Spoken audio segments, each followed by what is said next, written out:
সবাইকে আজকের অনুষ্ঠানে সবাইকে স্বাগতম। আজকে আমাদের সঙ্গে আছেন ডাক্তার তারিকুল ইসলাম। আসসালামু আলাইকুম, কেমন আছেন?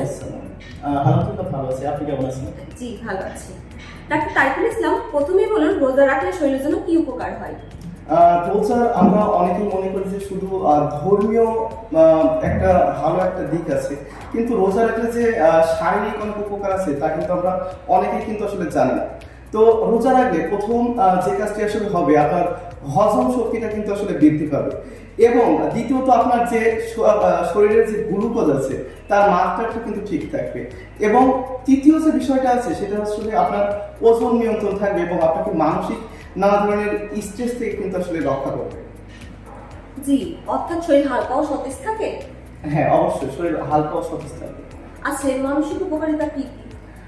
রোজায় থাকলে মানসিক উপকারিতা অবশ্যই আছে, কারণ রোজা থাকার মাধ্যমে কিন্তু একটা মানুষের কিন্তু মানসিক যে স্ট্রেস সেটা কিন্তু আসলে অনেকাংশে কিন্তু আসলে লাঘব হয়, এবং সারাদিন রোজা থাকার পরে তার যে যখন সে খাবারটা গ্রহণ করে তখন কিন্তু তার দেহের ক্লান্তি কিন্তু অনেকটাই কিন্তু আসলে লাঘব হয়, এবং তার ভিতরে কিন্তু একটা ভালো লাগা কিন্তু আসলে কাজ করে। সেই সাথে রোজা রাখার ফলে কিন্তু অন্যের প্রতি কিন্তু একটা সহানুভূতি আসলে বৃদ্ধি পায়। তো রোজা রাখা আসলে এজন্য খুবই জরুরি একটি কাজ আমি মনে করি। আচ্ছা, তবে সবাই কি রোজা রাখতে পারবেন?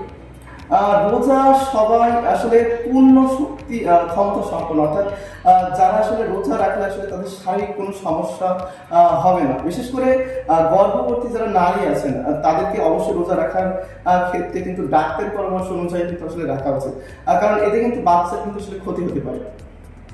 জি, অর্থাৎ সংক্ষেপে বলতে গেলে সঠিক নিয়মে রোজা রাখা শরীর ও মন দুটোই উপকার দেয়। ধন্যবাদ ডাক্তার তারিকুল ইসলাম, রোজার স্বাস্থ্য উপকারিতা সম্পর্কে গুরুত্বপূর্ণ তথ্য দেওয়ার জন্য।